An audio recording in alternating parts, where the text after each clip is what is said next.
because there was a lot of things that, I felt like were contradictory in the book.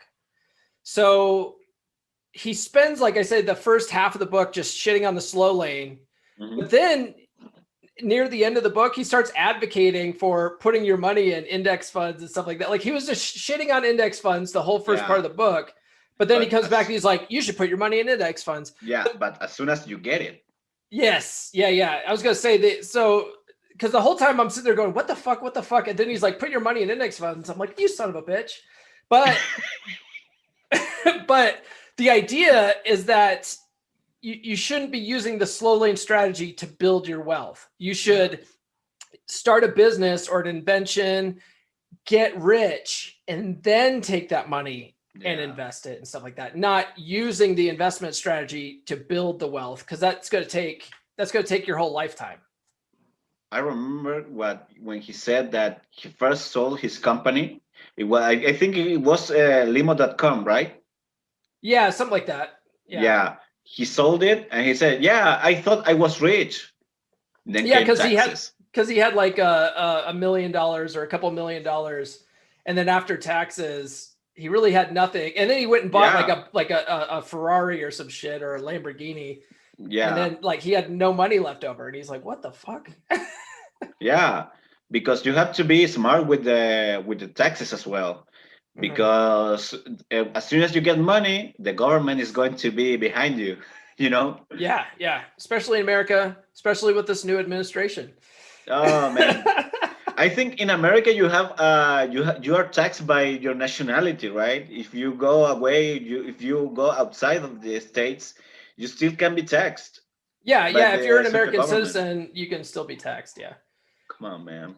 Yeah. When I was in the Navy, we would get, we'd be all over the place, all over the world. We'd still have to pay taxes unless we were in a war zone. So like if we were in the Middle East, which was considered, a theater of war still, like it was all tax-free money, and it was awesome.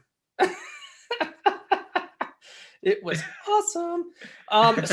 So another thing that I feel like was a little contradictory is he sits there and talks about how you shouldn't trade time for money, because time is the only real asset we really have. It's not unlimited. But then he starts talking about how when you're first starting your business, you need to fucking bust your ass. You need to like put in the grind and build that business. So you're basically trading time for money. But at first, yeah. Oh, go ahead. You want to talk on that? Yeah, I mean, of course, when you start your business, you have to put in the work, man. You have to bust your ass, but basically, you have to do a shit ton of work. For example, I think one of the guys, the same guy that I recommended the book, Martin. Shout out to him. He's a Latin motherfucker as well as me, so he has the hard working style, a hard working spirit in his soul, in his blood.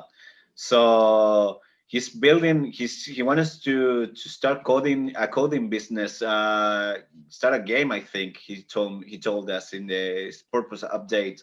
Yeah. So imagine that. At first, you have to build. You have to start writing the code.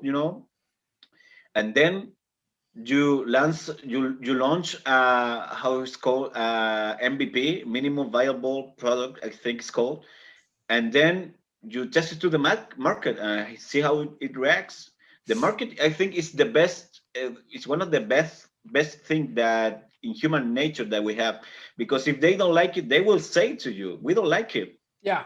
No one's going to buy it, and you have to improve it in order for people to buy it. Yeah, he talks about that a lot in the book. He says you need to sort of let the market be your guide. Yeah. And not be like, well, this is the way I want to do it. If you're doing it a way that the people aren't going to buy it, you got to fucking change it up. You gotta tailor whatever your product is for the buyers. Yeah. Because they are going to change. They're going. One of the things that he says the most is that you have to add value. If you want to earn millions, you have to Impact millions. Yeah. That's the word. If you want to earn millions, you have to impact millions. Especially in America, since there are like shit ton of people. There are 300 million, I think. At least. So imagine that. Yeah. He calls that the law of affection. You have to affect people, which we'll talk about a little bit. One thing that I kept thinking about though in the book when he starts talking about don't trade your time for money and stuff like that is I thought of The Rock, right? The actor / former wrestler Dwayne Johnson. Oh, Dwayne Johnson started a company called $7 Productions. Yeah. He's like one of the most richest men in the world right now. I think he's a multi-billionaire, and he fucking works all the time. But I think he loves it though. You know, like he loves that grind. And I thought about that in the book. Like if you really like to work though, then there's nothing wrong with like just staying at it. Even if you are making billions and stuff like that, there's no reason why you have to go and drink Mai Tais in Chile. Yeah, that's why Steve Jobs said you have to love what you do.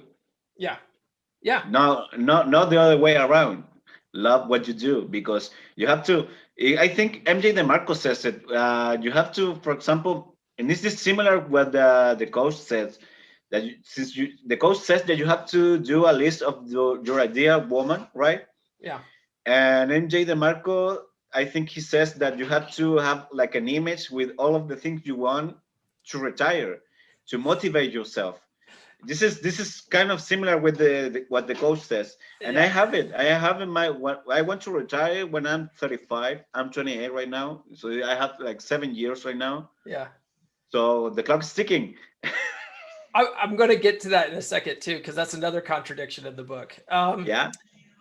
So another contradiction he talks about is you have the book, like when he's bashing the slow lane, because in Dave Ramsey's books and in Tony Robbins, Money Mastering the Game, they talk about how you need to be really thrifty now.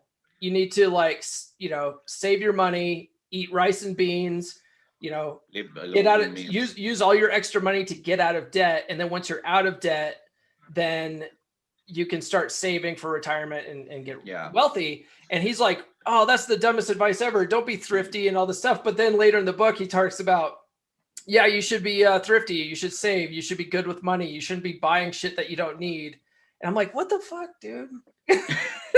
This is really interesting because he says that you have to be like that in order when you earn your millions. When you sell your company, for example, you have like a shit ton of millions. You don't know what to do.